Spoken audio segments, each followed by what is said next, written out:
Donc bonjour à tous, moi je m'appelle Pierre-Luc Alvez. Pour me présenter rapidement, j'ai débuté ma carrière en faisant du test d'intrusion et de la réponse à incident. Ensuite, j'ai participé à des audits organisationnels, certification 27001, des choses comme ça. Et puis ensuite, j'ai mis en place des programmes de gestion des tiers. Donc on verra un petit peu dans le détail, c'est la thématique de la présentation. Et puis globalement, je fais de la consultation un peu généraliste en cybersécurité maintenant pour une entreprise en 3 lettres avec un logo rouge pour faire référence au conférencier de ce matin. Et puis, à côté du travail, je suis aussi un grand fan de ski et de ski de randonnée alpine. Donc, si jamais vous aimez concilier la cybersécurité et le ski, c'est sûr qu'on va s'entendre. Voilà, pour la présentation. Alors, petit avertissement en introduction. Cette présentation traite du sujet de la gestion des risques dans le cadre donc gestion des risques de la sécurité de l'information liée à la sous-traitance. Quel que soit le domaine de sous-traitance, on verra que ça rentre dans un domaine qui est assez compliqué. Ça ne traite pas des sujets contractuels, même si on y fait quand même allusion. Il y a une grosse partie sur la partie contractuelle. Je ne fais pas de conseil juridique, je fais de la cybersécurité, je ne suis pas avocat. Donc tout ce que vous pourrez entendre de ma bouche pourrait être remis en question par un juriste ou un avocat. Je me suis quand même appuyé sur des juristes et des avocats au sein de nos équipes pour ne pas vous dire de bêtises. Et puis, je ne traite pas des autres risques qui sont liés à la gestion de la supply chain, qui sont des risques beaucoup plus systémiques, comme la gestion de l'approvisionnement, la logistique ou aujourd'hui les risques environnementaux et climatiques. Donc, on va vraiment se focaliser sur la cybersécurité et les enjeux de cybersécurité qui sont associés au tiers. Et on va rentrer dans le détail de ce qu'est un tiers, parce que tout le monde n'a pas la même définition de ce qu'est un tiers. Déjà, quelques notions, parce qu'on entend un peu tout et rien, beaucoup de mots pour parler de la même chose. Third party, tiers, si on fait la différence entre les mots francophones et anglophones, déjà ça complique un peu les choses. Supply chain, outsourcing, externalisation, chaîne d'approvisionnement, gestion des risques tiers, chaîne, voilà. Ça donne énormément de mots pour parler de la même thématique qu'on va aborder aujourd'hui. Comment s'assurer qu'une personne, une entité à qui on va confier des données, confier la réalisation de quelque chose, va s'assurer de bien les gérer de manière sécuritaire pour ne pas nous impliquer si jamais il y avait une fuite ou un incident. Donc ça fait quand même beaucoup de termes.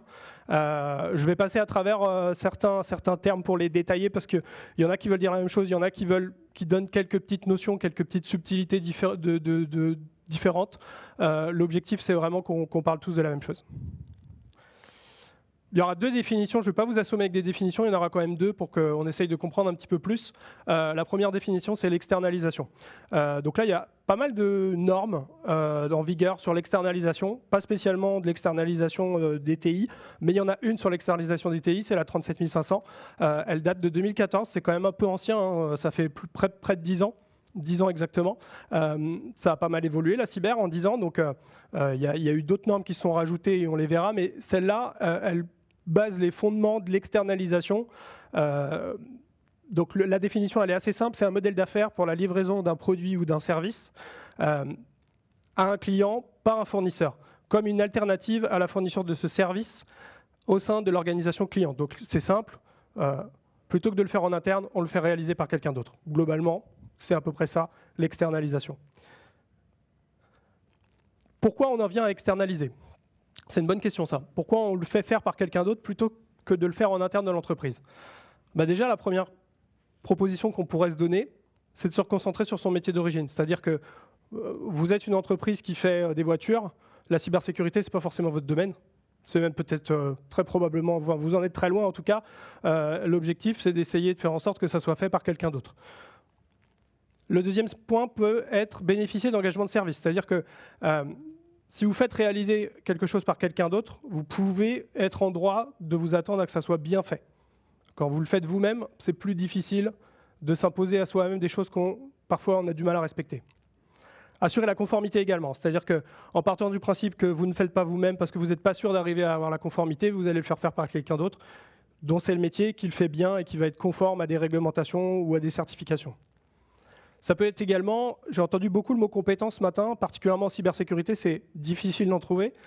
Donc si vous avez l'occasion d'utiliser une entreprise qui a des compétences que vous n'avez pas pour ne pas développer le service, ça vous permet de vous aider à ce niveau-là. Et le dernier point, je le mettrai entre guillemets, réduire les coûts. Ce n'est pas forcément toujours vrai. Je crois comprendre qu'il y a des fervents adorateurs du cloud ici, on le voit bien, les modèles avec le cloud, c'est très bien, ça apporte énormément d'avantages, mais d'un point de vue coût, ce n'est pas forcément ce qui est plus rentable. Passé 3 ans, on voit bien que globalement, ça finit par coûter plus cher. Ça a d'autres avantages. Le cloud est un bon exemple. Si vous faites faire un service par quelqu'un d'autre, ça ne va pas forcément réduire les coûts. Par contre, on va pouvoir jouer sur tous les autres facteurs qui seront très importants et qui probablement vous permettront d'obtenir un certain niveau de risque plutôt que de le faire soi-même en interne avec tous les échecs que ça peut avoir. Aujourd'hui, globalement, on peut à peu près tout sous-traiter. C'est-à-dire que vous avez des entreprises qui ne font rien, si ce n'est agréger des produits et des services de différents sous-traitants. Donc on peut sous-traiter des services, on peut sous-traiter du marketing, on peut sous-traiter des services financiers, on peut sous-traiter des biens. Les bâtiments de vos entreprises, probablement qu'elles n'en sont pas propriétaires, elles le sous-traitent. Et on peut sous-traiter aussi des personnes. Donc, on en faisait référence juste avant avec tout ce qui était accès à une ressource expérimentée. Bah, c'est typiquement ça. Vous avez des personnes au sein de certaines entreprises qui ne sont pas internes, qui sont externes, et ça fonctionne très bien et tout le monde est content. Globalement, on estime qu'une entreprise a en moyenne, toute entreprise confondue, près de 600 sous-traitants. Vous doutez bien que c'est quand même assez énorme, donc ça comprend, c'est une moyenne, hein, donc ça comprend les grands groupes qui en ont plusieurs milliers, ça comprend les plus petites structures qui en ont quelques centaines, mais globalement, on a 587, en moyenne, 587 entreprises avec lesquelles on va devoir gérer le risque, qui ne sera pas forcément le même, qui sera très probablement pas le même, donc d'où l'importance de focaliser les efforts au bon endroit. Donc je le disais, finance, services aux entreprises, RH marketing, technologie, logistique, santé aujourd'hui. Beaucoup de services font du B2B et sont donc des fournisseurs et rentrent ou des partenaires. Et on reviendra tout à l'heure par rapport à cette différence. Je suis assez fan avec ce qui était expliqué ce matin. On peut à peu près tout sous-traiter et vos entreprises sous-traitent une grosse partie probablement de leur business pour apporter au client final le produit que vous faites aujourd'hui. Quand on reprend les 587, si on les imbrique les uns dans les autres, on se rend compte qu'effectivement, entre un sous-traitant et une chaîne de sous-traitance, ça peut très rapidement devenir une grosse problématique. Puisque vous n'avez la visibilité en frontal que des entreprises avec lesquelles vous avez une relation d'affaires, mais vous n'êtes pas forcément au courant des entreprises avec qui elles-mêmes elles ont une relation d'affaires. Et ça commence à poser un gros problème, parce que vous vous retrouvez dans une chaîne de sous-traitance qui est difficilement contrôlable et qui est difficilement maîtrisable.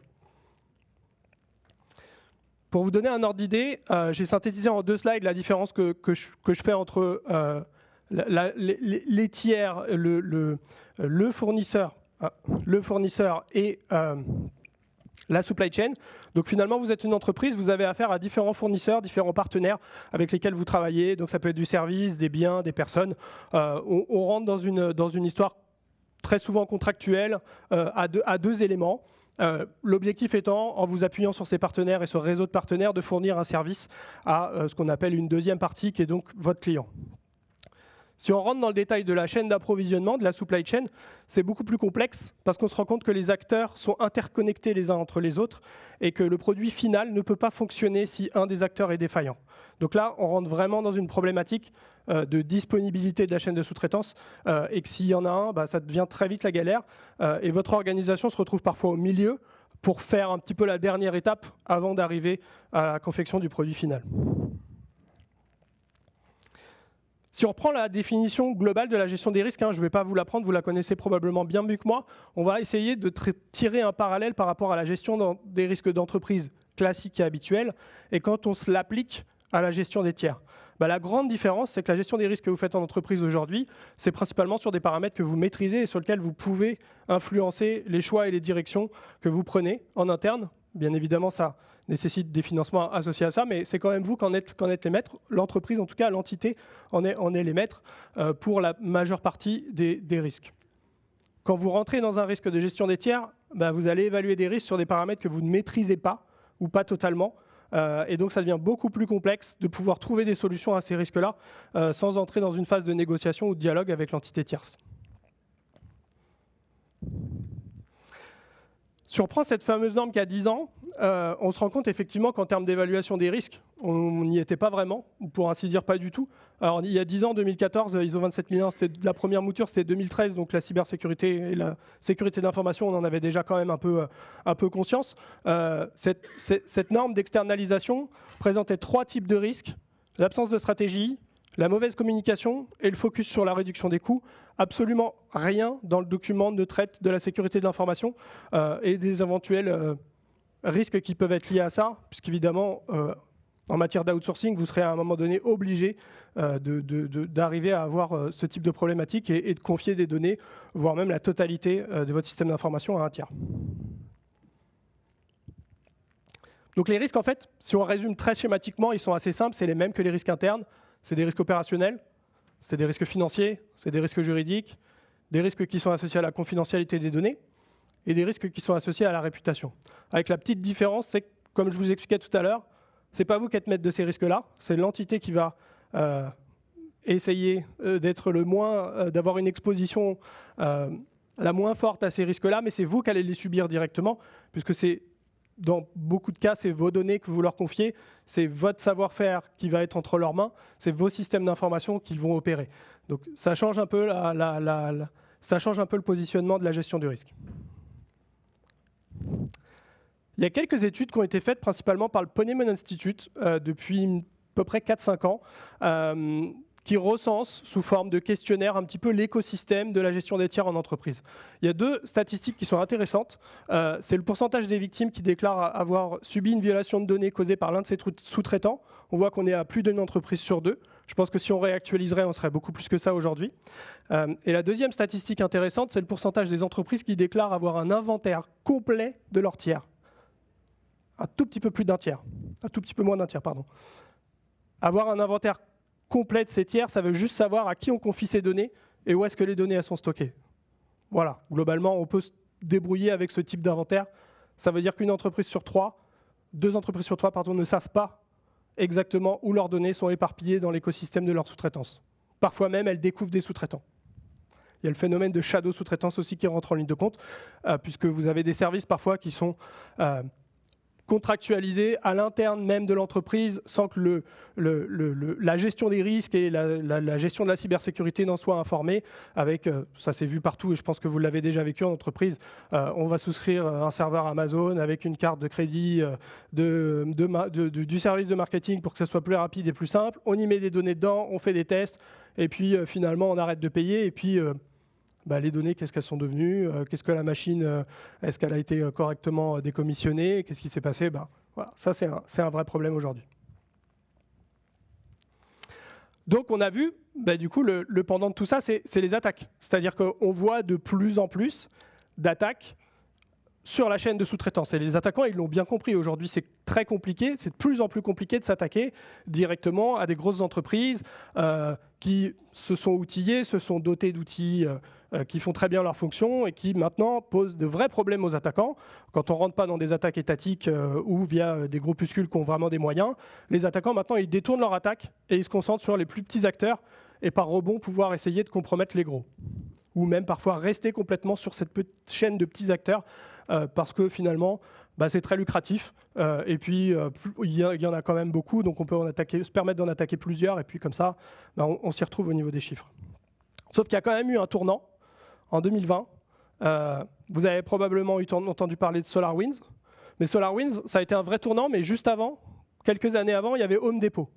Si on rentre dans l'attaque de Home Depot, dont vous avez très probablement entendu parler, on se rend compte effectivement qu'il y a eu, au-delà de l'exploitation du zero day, qu'il y a eu l'utilisation d'un sous-traitant, de l'environnement du sous-traitant, qui a permis de rebondir sur l'environnement d'Home Depot.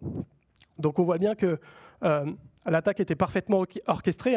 Ce qui s'est passé, c'est que les attaquants, ils ont pris leur temps tranquillement de réaliser leurs attaques. Ils avaient bien ciblé le tiers. Ils avaient pu prendre leur temps justement pour pouvoir analyser les mécanismes de fonctionnement entre le tiers et Home Depot. Ils avaient établi plusieurs mois de surveillance pour ensuite réaliser l'attaque. C'est-à-dire qu'à partir de avril 2014 jusqu'en septembre 2014, ils ont réussi à infecter les systèmes de paiement. C'est pas négligeable quand même. Donc c'était quand même que les attaquants avaient des moyens. Et ils ont réussi à voler 56 millions de cartes de crédit et 53 millions d'adresses e-mail. Donc je pense que pour eux, l'attaque était plus que réussie. Ça a eu des effets tels que Home Depot a été attaqué en justice. partir de 2017, ils ont négocié avec la class action qui s'était montée, plus la justice qui était partie civile. Ils ont négocié une amende de 25 millions de dollars. Globalement, si on regarde la totalité de l'attaque, ils estiment eux-mêmes que ça leur a coûté quasiment 180 millions de dollars. Par négligence, on ne sait pas, mais le fait est que c'est arrivé, pas par eux, c'est arrivé par un de leurs tiers. Je parlais de SolarWinds parce qu'elle a eu un vrai tournant, on le verra par la suite, au niveau de la réglementation. À peu près le même schéma, 2019, les attaquants obtiennent un accès non autorisé à leur réseau via un tiers, ils prennent leur temps tranquillement, ils regardent les codes, ils injectent du code malveillant dans le code du logiciel Orion, ils font 2-3 tests, ils valident le code avec des certificats, tout se passe bien, ça fonctionne bien, le certificat est valide. L'application est mise en production avec le code malveillant en février, et tranquillement, elle se met à jour chez les clients, discrètement, sans que personne ne s'aperçoive de rien finalement, à partir de mars 2020. Et puis l'attaque a été découverte en décembre. Donc de mars à décembre, il y a eu énormément d'entités. Je pense qu'on est aux alentours des près de 20 000 clients qui ont téléchargé le logiciel de manière tout à fait légitime. Il était signé, rien a priori de malveillant. Et pourtant, les attaquants, eux, étaient dedans et ils avaient subtilisé les données des clients. C'est assez compliqué d'arriver à retracer toutes les timelines. Il y a des attaques beaucoup plus récentes sur lesquelles j'aurais pu faire ça, mais aujourd'hui, comme Okta par exemple, de fin de l'année dernière, la difficulté c'est que le temps de retour de l'attaque, de comprendre ce qui s'est vraiment passé, il est suffisamment long et c'est assez complexe pour pouvoir avoir des attaques qui sont récentes. Donc les deux exemples 2014 et 2020 sont assez parlants quand même. 2023, il y a la SEC qui attaque en justice personnellement le CISO de SolarWinds et le CEO pour fraude, pour tenter d'avoir dissimulé des preuves de cybersécurité, puisque vraisemblablement il y avait eu déjà des audits internes qui avaient remonté des défaillances au sein de la supply chain logicielle, au sein du développement, au sein de plein de choses. Et malheureusement, ils ont réussi à montrer, ou heureusement en tout cas pour la cybersécurité, ils ont réussi effectivement à montrer qu'il y avait eu quand même suffisamment de défaillances qui avaient été camouflées par les hauts responsables de SolarWinds pour pouvoir les attaquer. Et donc ils sont en train justement de les attaquer. Et il y a une ordonnance d'interdiction d'exercice qui a été énoncée à l'encontre du CISO. Donc il ne pourra plus exercer avec un rôle de CISO aux États-Unis. Ça, c'est un vrai tournant, parce que là, il y a une énorme prise de conscience, parce qu'évidemment, ça a touché beaucoup de gouvernements, beaucoup du fédéral, des choses comme ça, donc des entités étatiques américaines. Donc là, ils ont vraiment pris conscience que ça ne pouvait pas continuer. Et donc, ils ont fait passer énormément de lois. Juste pour vous donner un peu, parce que là, cette attaque-là, elle est vraiment dans la supply chain logicielle. Là. Donc la sécurité de la supply chain logicielle qui est vraiment complexe, qui est vraiment difficile à prendre en compte. C'est pour vous donner un ordre d'idée des dernières statistiques qui ont été faites sur tous les dépôts logiciels, dont pour certains sont accessibles directement. En fait, il y a énormément de problématiques au sein de ces logiciels, que ce soit des problématiques de conflit de licence, que ce soit des problématiques de vulnérabilité, de systèmes non maintenus, parfois des codes sans licence, donc on les utilise sans vraiment savoir dans quoi ça engage l'entreprise, et puis des codes sans modification. On voit que globalement, toute entreprise qui développe est amenée à utiliser du code à gauche à droite, parfois open source, parfois propriétaire, et à développer un produit fini qui probablement comportera des vulnérabilités, ça il y a moyen de vérifier, mais beaucoup de problèmes de licensing, et qu'aujourd'hui c'est très très compliqué au sein des entreprises de développement de pouvoir arriver à justifier, à valider tous les codes dont ils ont pris l'origine. Donc ça commence à insuffler un petit peu depuis 2-3 ans, on va dire, de nouvelles normes, justement pour valider la conformité des logiciels avec des buffers internes qui permettent de s'assurer que les codes ont bien été récupérés de manière conforme, qu'on a essayé de vérifier au maximum les vulnérabilités qui étaient dedans, et de s'assurer de pouvoir justifier effectivement pour, par exemple, si demain il y avait un nouveau Log4j, pouvoir essayer de retracer très rapidement toutes les briques applicatives qui contenaient Log4j et puis d'où on les avait récupérées. Je vous disais qu'il y a eu un tournant au niveau de l'attaque SolarWinds, on le voit très clairement au niveau de la réglementation. Au Stuxnet, ce qu'on peut considérer comme étant une attaque sur la supply chain, c'était Siemens qui était visé. Home Depot 2014, SolarWinds 2020. Ça s'est considérablement changé au niveau du paysage des réglementations, aussi bien européens, américains et canadiens. C'est-à-dire qu'on voit aujourd'hui énormément de réglementations qui contiennent, qui imposent de la vérification. Alors pas seulement sur le logiciel, mais de manière globale. C'est vrai que c'est quand même très tourné logiciel, mais ça comprend énormément de vérification au niveau justement de cette supply chain, de cette gestion de tiers, et ça nous oblige à faire l'exercice d'aller vérifier si les tiers font bien leur travail et s'ils le font d'une manière sécuritaire pour nos données et pour nos développements à nous. On le voit, ça c'est toutes les réglementations et toutes les normes qui sont directement liées à la gestion des tiers au sens large, supply chain logiciel inclus. On voit effectivement qu'il y en a beaucoup aux États-Unis qui sont arrivés récemment, il y en a beaucoup en Europe. On peut considérer que la loi 25 aussi en fait partie, puisqu'elle a une partie, j'y reviendrai juste après, qui concerne justement la vérification au niveau des tiers. Le projet de loi C26 qui est en cours d'application aussi contient une partie sur la gestion des tiers. Le NIST aussi s'est mis à jour avec le Cyber Security Supply Chain Risk Management Framework. 27001, c'est doté de 27036. La nouvelle mouture de 27001-2022 rentre un petit peu plus dans le détail. Toutes les normes qui sont liées à de la gestion de la continuité des activités se sont mises à la continuité des activités des tiers. Je pense à 22318. Voilà, donc vous avez de plus en plus l'écosystème qui se structure au niveau normatif et réglementaire. Pour prendre en compte effectivement que le fait que quand on donne des données ou quand on demande un produit à quelqu'un, on s'attend à avoir un niveau de sécurité qui soit le plus fort possible pour limiter un maximum ce qu'on a vu précédemment comme chez Home Depot ou chez SolarWinds. Voilà, la loi 25, j'en parlais.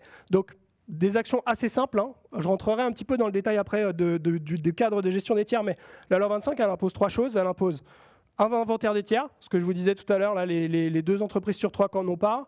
Des analyses de risques, comprendre exactement c'est quoi les risques que ça introduit de confier ce service-là à un tiers. Et puis un modèle de contrat, parce qu'après on y vient forcément. Moi j'ai tendance à dire quand on va voir dans le contrat c'est trop tard, mais il faut quand même le faire. C'est pas parce que c'est trop tard qu'il ne faut pas le faire en amont. Et donc globalement, modèle de contrat avec des clauses qui sont rédigées à l'avance pour que vous puissiez avoir le temps de les préparer, de vous protéger correctement et surtout dans ce contrat-là d'imposer des contraintes de sécurité à vos tiers.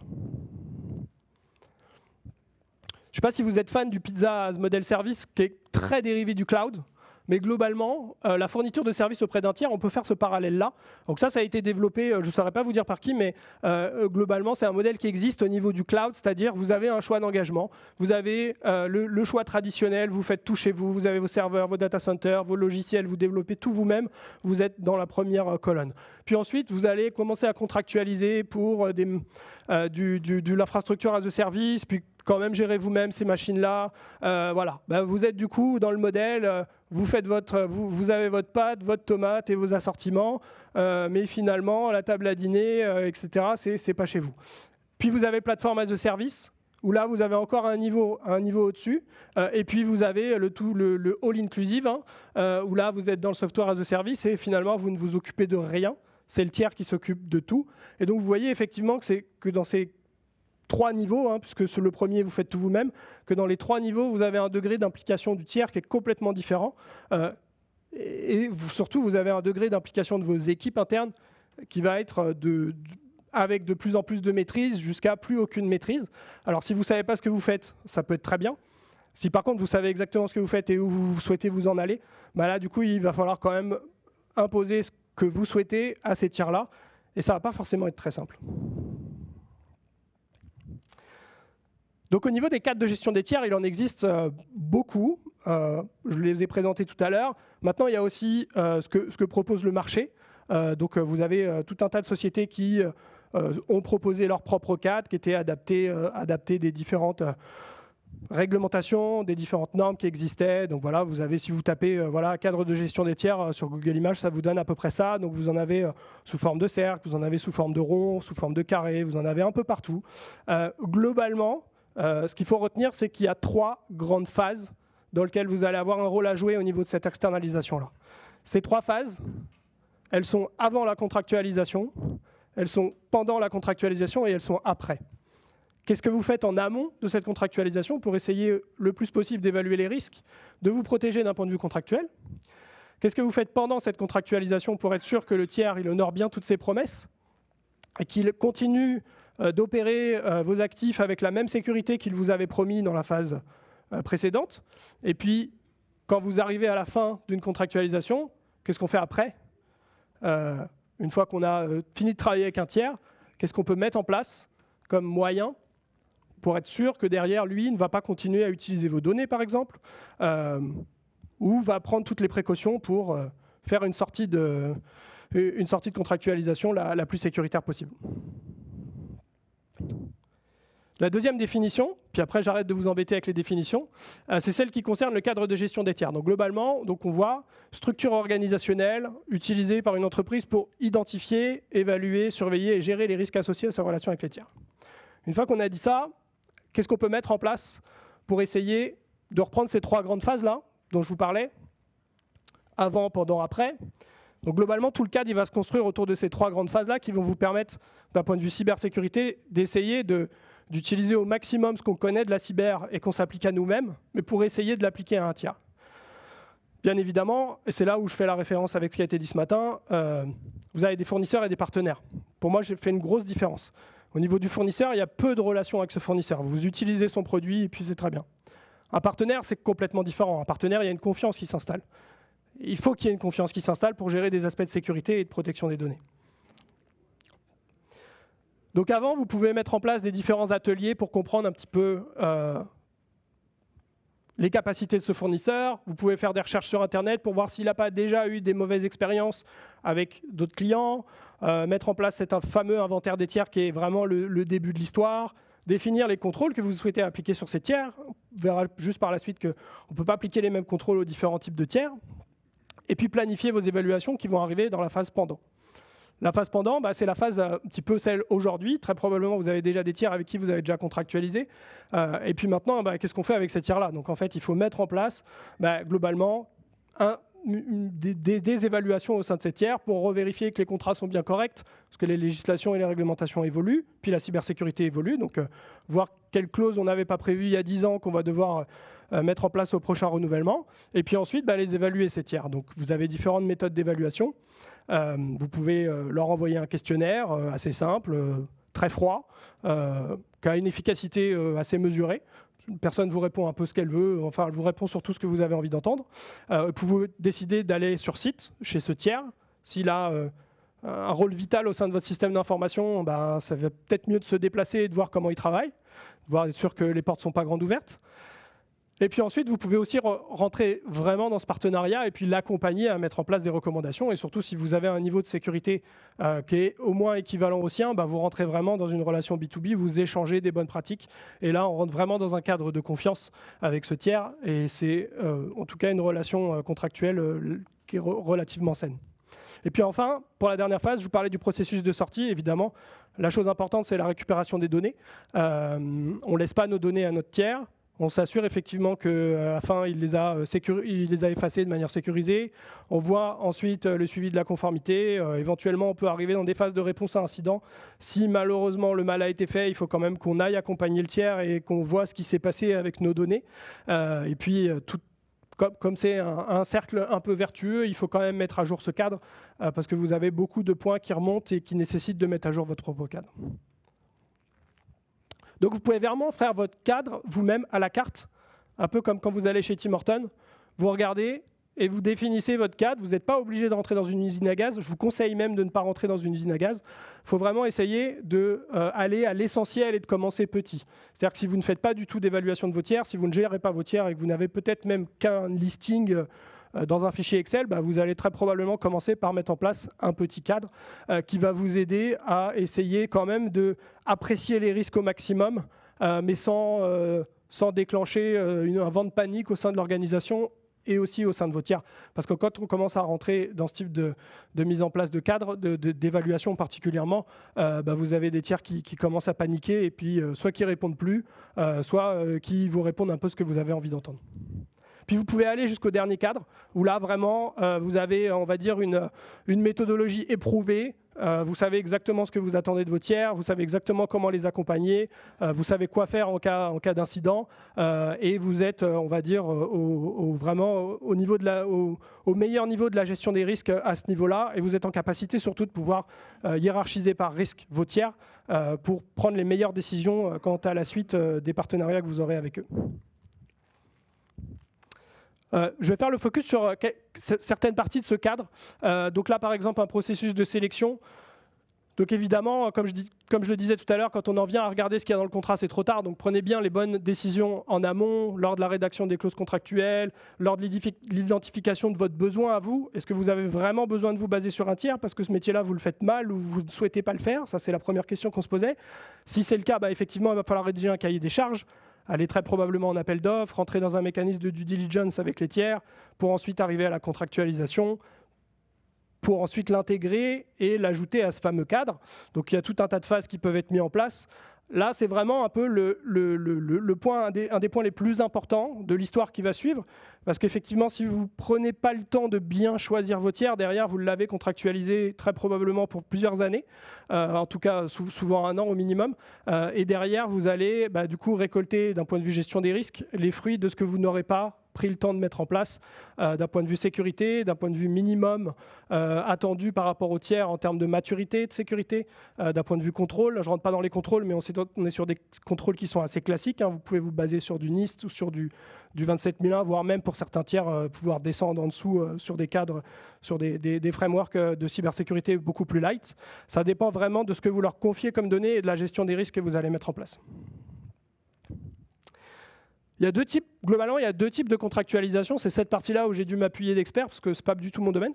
Même si, dans le cadre des différentes évaluations que j'ai pu faire, j'avais quand même à regarder dans les contrats. Parfois, il y a des clauses qui sont assez complexes pour quelqu'un qui n'est pas juriste ou avocat.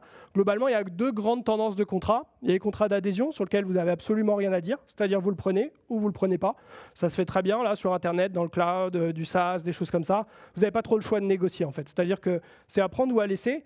Et du coup, ça crée une inégalité de pouvoir de par la contractualisation. Donc vous ne pouvez pas tout demander au tiers, vous ne pouvez pas rentrer vos propres clauses.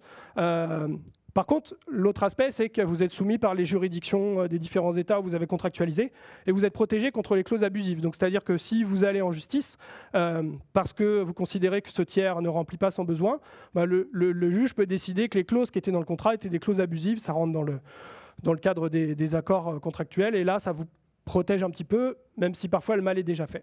Les contrats bilatéraux, là, vous avez la possibilité de négocier. Donc, il y a un pouvoir qui est, j'allais dire, à peu près égalitaire, mais ce n'est pas forcément toujours le cas.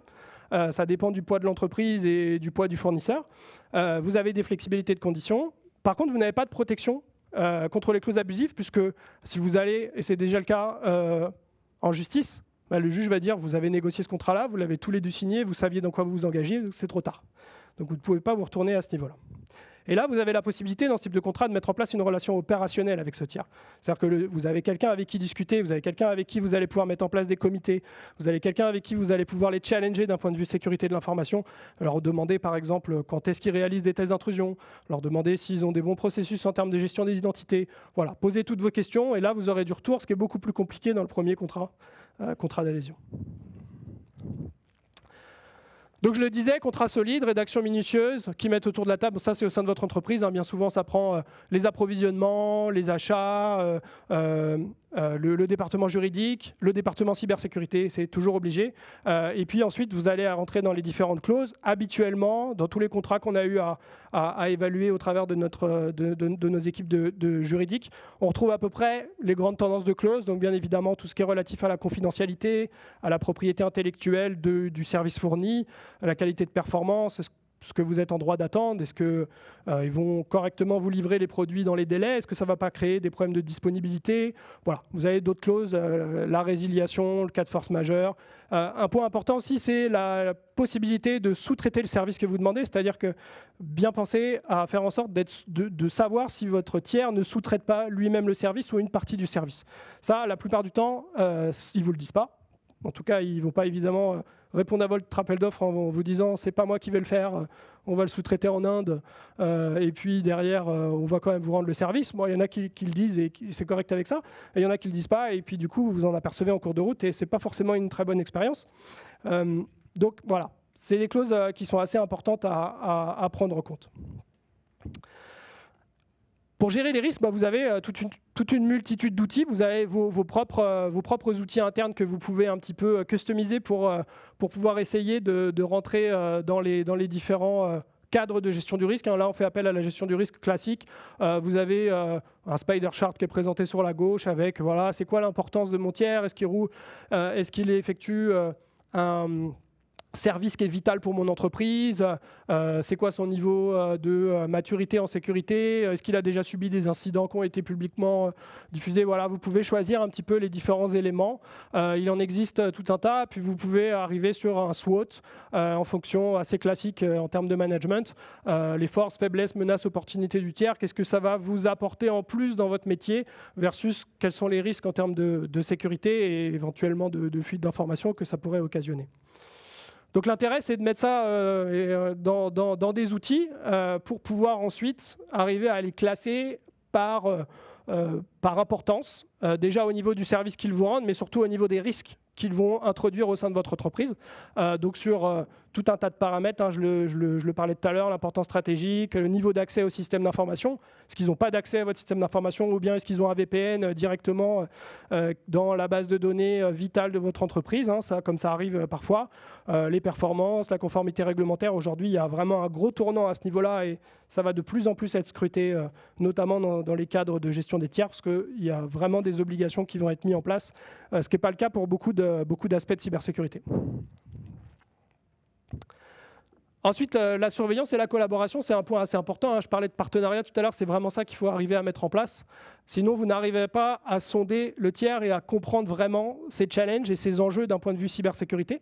Donc, il y a les différents comités de sous-traitance qui sont propres à tout type de prestations. C'est le moment de les utiliser pour poser vos questions, mettre en place vos indicateurs, gérer vos tableaux de bord au niveau de la conformité. C'est vraiment lors de ces comités-là que vous pouvez justement introduire des aspects de cybersécurité pour avoir une surveillance plutôt de gouvernance. Ensuite, il y a la surveillance continue du tiers. Moi, j'ai des clients, par exemple, qui incluent dans le scope de SOC le tiers en lui-même. Donc, c'est-à-dire qu'ils souhaitent pouvoir accéder aux événements du tiers. Ça fait partie des négociations qui sont contractualisées. Ça peut être aussi également mettre en place des chemins d'escalade. Qu'est-ce qui se passe en cas d'incident? Qui c'est qu'on appelle? Est-ce qu'on a les bons numéros? Réalisez-vous des exercices de réponse à incident? Est-ce qu'on peut y participer, en tout cas sur la portion dont vous avez contractualisé le service? Voilà, donc tous ces aspects-là sont extrêmement importants et aujourd'hui sont un peu écartés et pas souvent mis en œuvre. Et puis bien évidemment, c'est aussi dans l'amélioration permanente. C'est un cadre, ça s'améliore en continu. Donc voilà, impliquez les tiers dans vos formations. Si vous faites des formations à l'interne auprès de vos employés, les employés du tiers probablement qui doivent aussi bénéficier de pouvoir suivre ces formations. Essayez de mettre en place un alignement culturel entre l'entreprise et le tiers. C'est très difficile à faire, mais ça permet au moins de parler le même langage. Voilà. Être à l'affût lors des fameux comités, là, essayer d'être à l'affût des nouvelles technologies. Est-ce que le tiers il va se mettre à utiliser du chat GPT du jour au lendemain et poser des questions à ce bot avec mes données dedans, mes données qu'il développe pour moi? Voilà, donc ce type de questions, c'est aussi cette veille technologique que vous faites pour votre entreprise. Pensez au fait qu'il faut qu'elle soit mise en place aussi chez votre tiers et challengez-le sur le fait que peut-être il ne la réalise pas ou pas comme vous l'entendez. Ensuite, on en vient aux outils parce qu'on ne fait pas tout comme ça avec du Word et du Excel. Donc, les outils, c'est vraiment la fondation de tout ça parce que sinon, vous n'allez pas réussir à gérer ça. Donc, il y a de nombreux outils qui existent déjà, mais qui font globalement, au niveau du marché, un peu de ci, un peu de ça, et jamais dans la totalité. Enfin, c'est l'impression que j'en ai pour en avoir essayé quelques-uns. Donc vous avez globalement déjà tous les outils qui sont propres au business avec ce tiers. Donc là, c'est des outils assez classiques de fonctionnement métier. Ça peut être des canaux de communication, les applications en elles-mêmes. Donc ces outils-là, on va dire que c'est la partie sur laquelle vous pouvez mettre en place des points de surveillance. Et puis ensuite, il y a les outils qui vont vous aider à mettre en place ce cadre. Donc les outils qui sont gestion des contrats, Est-ce que les contrats sont bien à jour? Est-ce que les workflows sont bien suivis? Des mécanismes de e-signature, comme ça se fait beaucoup maintenant. Voilà, tout ça, ça vous permet de gagner énormément de temps sur la partie contractuelle avec des templates qui sont proposés pour ne pas avoir à réinventer la roue et se poser la question est-ce que cette clause elle est bien légitime dans notre template de contrat. Ensuite, vous avez les outils de gestion du risque et de gestion des risques tiers. Donc avec tout ce qui est une cotation de risque tiers, même si je ne suis pas un grand fan de ces outils-là, ils existent quand même. Tout ce qui est mécanisme de due diligence, les fameux questionnaires qu'on peut envoyer, les outils de gestion de la chaîne de valeur, ou de supply chain management. Aujourd'hui, il faut mettre de l'AI, de la blockchain et du quantique partout. Donc évidemment, tous ces outils-là ont de l'AI dedans pour détecter que dans le contrat, il n'y a pas la bonne ligne et que probablement votre tiers, il va être défaillant à ce niveau-là. Donc ces outils-là prennent en charge ça. Et puis après, il y a évidemment tous les outils qui sont propres à la sécurité de l'information que vous pouvez utiliser dans le cadre de gestion des tiers. Bien évidemment, les outils de détection d'incidents. Ces outils-là sont vraiment vitaux pour que vous puissiez aussi être en amont d'accompagner votre tiers dans la détection d'incidents. Les outils de fuite de données, vous les avez en interne, pourquoi vous ne les proposez pas à vos tiers? Ou en tout cas, vous ne leur demandez pas de basculer sur l'outil que vous utilisez ou mettez en place des mécanismes de communication entre ces deux outils-là. Voilà. Bon, il existe énormément d'outils. Ce qui est sûr, c'est que le fait est qu'il faut s'outiller parce qu'aujourd'hui, c'est devenu tellement compliqué. Il y a un nombre d'acteurs dans l'écosystème de la supply chain qui est vraiment dingue.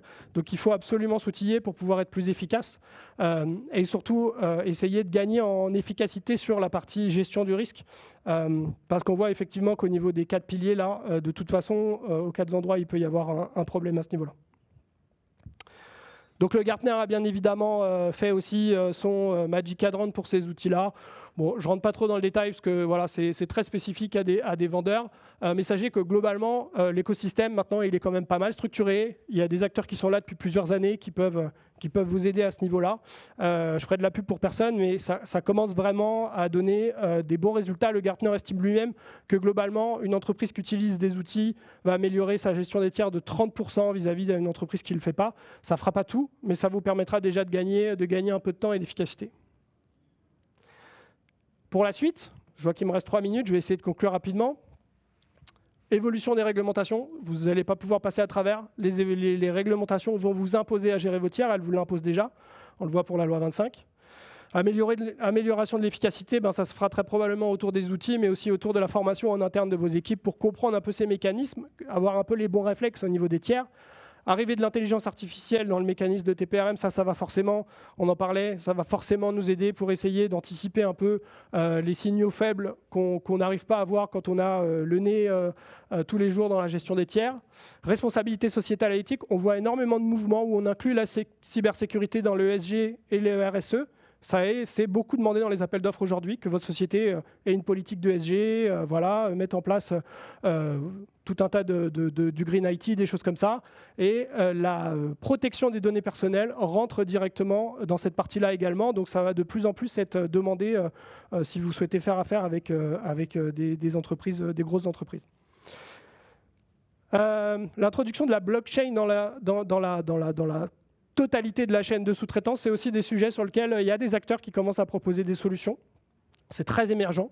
Et puis enfin, avant de passer à la conclusion, quid du quantique? Je vous disais de rester sur la veille, mais le quantique, ça va probablement arriver. Ça fait 10 ans qu'on le dit, mais en tout cas, tous les 5 ans, on voit les arrivées de plus en plus proches. Ça va très probablement être géré par des tiers.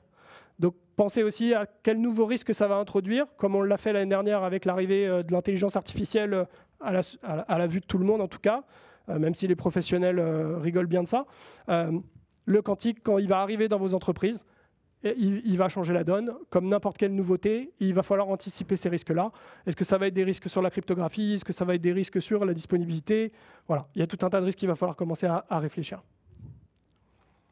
Si je peux conclure globalement en 6 conseils, toujours penser au avant la contractualisation. Ce n'est pas toujours possible, parce que parfois vous arrivez en cours de route et c'est contractualisé, mais c'est vraiment là où vous avez la possibilité de changer un peu la manière de faire les choses. Communiquer, essayez de mettre en place un canal de communication le plus fréquent possible. Restez dans une optique de partenariat. Ne rentrez pas dans une optique de fournisseur. Vraiment, il faut que vous soyez le plus proche possible de vos partenaires. Évaluez la performance, et surtout communiquez-la. je vois trop de clients qui évaluent les tiers et qui ne leur communiquent pas forcément leur note globale de risque. Ils ne remontent que des vulnérabilités ou des non-conformités, mais ils n'évaluent pas le risque vis-à-vis de la totalité de leur tiers. Privilégier la valeur plutôt que les économies de coûts. C'est vrai que souvent, quand on part sur de l'externalisation, on se dit on va faire des économies. C'est presque toujours pas vrai. Ce qui est sûr, c'est que si vous privilégiez la valeur, vous aurez toujours un meilleur retour que si vous privilégiez l'économie, forcément. On le disait ce matin avec le concept des appels d'offres moins chers gagnants. Derrière, vous ne pouvez pas vous attendre à que la cybersécurité soit prise en compte comme elle devrait, alors que l'entité qui a répondu à l'appel d'offres, elle savait que ce serait le moins cher gagnant, elle a coté au minimum. Il n'y a aucune considération pour la cybersécurité, ça ne peut pas être possible. En tout cas, c'est très probablement pas le cas. Anticiper les renouvellements des contrats. Je vous disais, la phase avant est très importante, mais le moyen de se rattraper derrière, c'est au renouvellement du contrat. Prévenez vos tiers à l'avance que le contrat va changer. Prévenez le tiers à l'avance que vous allez leur soumettre un plan d'assurance sécurité dans lequel ils vont devoir se conformer s'ils veulent re-signer avec vous. Peut-être menacez-les aussi parfois de dire qu'il y a d'autres joueurs sur le marché. Donc s'ils n'ont pas pris en compte la sécurité de l'information, que les autres joueurs, eux, l'ont pris en compte.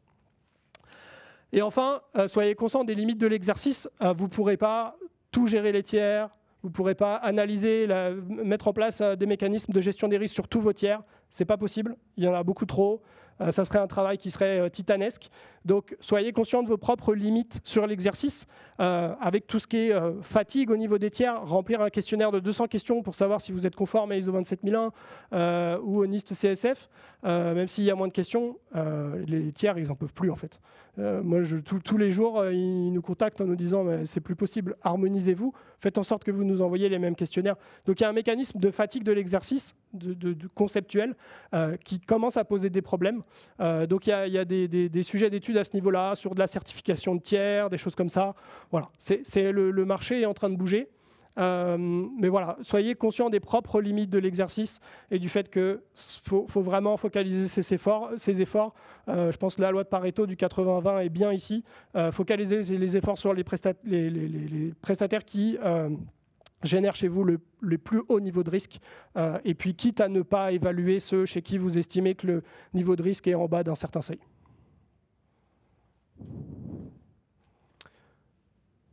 Merci à tous.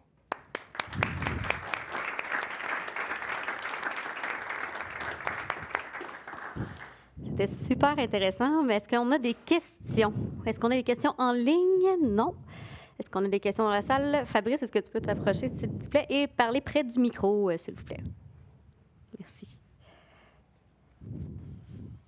Bonjour. Belle présentation. Merci. J'ai une question. Oui, OK. Belle présentation. Ma question est la suivante. Hormis la démarche présentée qui vise plus la conformité, est-ce que vous avez une analyse ou pratique des gains de mettre tous ces efforts à faire tout ce que vous avez cité là? Le ROI? Le ROI de l'exercice? Oui, merci. Non, c'est très compliqué d'avoir ce type de ROI. Ce qui est sûr, c'est que si vous ne le faites pas déjà, vous ne serez pas conforme à la réglementation. Ça, c'est sûr. Donc, de toute façon, vous allez probablement avoir des amendes dans les mois et années à venir. Le deuxième aspect, c'est simplement essayer de limiter au maximum la fuite d'informations en cas d'incident, ce qui est quand même un des risques assez présents. Le risque d'attaque via les tiers, il est très présent aussi. On voit souvent que les ransomware, ils n'arrivent pas par hasard directement dans l'entreprise. Parfois, ils arrivent par un tiers. Donc, en fait, le ROI, il est le même que pour vous. À partir du moment où vous connaissez vos actifs et vous les gérez bien, qu'ils soient en interne ou chez un tiers, il faut que vous les preniez en compte. Une dernière question. Ouais. Ça dit toutes ces activités-là peuvent être sous-traitées aussi? C'est une très bonne question. Oui, malheureusement, j'ai envie de dire. Oui, c'est tout à fait possible que ça soit sous-traité, mais alors la société sous-traitante, elle doit s'imposer exactement les mêmes contrôles de conformité que ce qu'elle va vérifier chez les autres. Et donc, à un moment donné, il faudra que le client audite, évalue et mette en place exactement la même chose. Oui, tout est externalisable aujourd'hui. Merci. Bonjour. Bonjour. À la fin de votre présentation, vous avez parlé d'une certaine fatigue envers les questionnaires. Ouais. Je me demandais, j'en suis tout à fait conscient, mais je me demandais versus peut-être des questionnaires standardisés comme le SIG ou le CAIQ là, du Cloud Security Alliance. Ouais. Est-ce que C'est-tu une façon de s'en sortir? C'est-tu quelque chose qui prend de la traction dans le marché? Ou Oui et non. Ce que je vois plus, c'est des tiers présenter des rapports de certification de type certification ISO 27001 plutôt que de répondre à des questionnaires. Donc moi, je pense souvent que le tiers, il a plus à perdre sa certification qu'à mal répondre au questionnaire. Donc moi, en tant qu'auditeur, ça m'arrive parfois de me baser, bien évidemment, en regardant le scope, parce qu'on certifie un peu tout et n'importe quoi 27001. Mais ça arrive que parfois, dans l'exercice, ça fait partie aussi des priorités que vous allez devoir mettre en place en engageant ce type de chantier. J'ai des clients, dans leur cadre, ils acceptent que le tiers qui soit certifié 27001, du coup, ça baisse le niveau de risque. Et ils vont focaliser leurs efforts sur ceux qui ne sont pas certifiés. Je parle de 27001, mais c'est globalement n'importe quelle certification en cyber. Ça peut faire baisser le niveau de risque, oui. Mais in fine, malheureusement, pour aller ensuite challenger un sous-traitant qui est quelqu'un en présentiel qui pose des questions ou qui a un questionnaire qui transite, il va falloir avoir le retour terrain de comment ça fonctionne chez ce tiers-là. Merci. Est-ce qu'on a d'autres questions? Merci beaucoup. Petite question au niveau des évaluations. Au-delà des questionnaires qui sont très déclaratifs, est-ce que c'est acceptable de demander à un tiers de faire un pen test, un red team, demander vraiment un accès à son système d'information pour faire des vérifications? C'est jusqu'où on peut aller? Et puis qui paye pour ça et qui paye pour corriger la situation aussi? C'est une très bonne question. Oui, vous pouvez tout imaginer en termes de profondeur d'audit.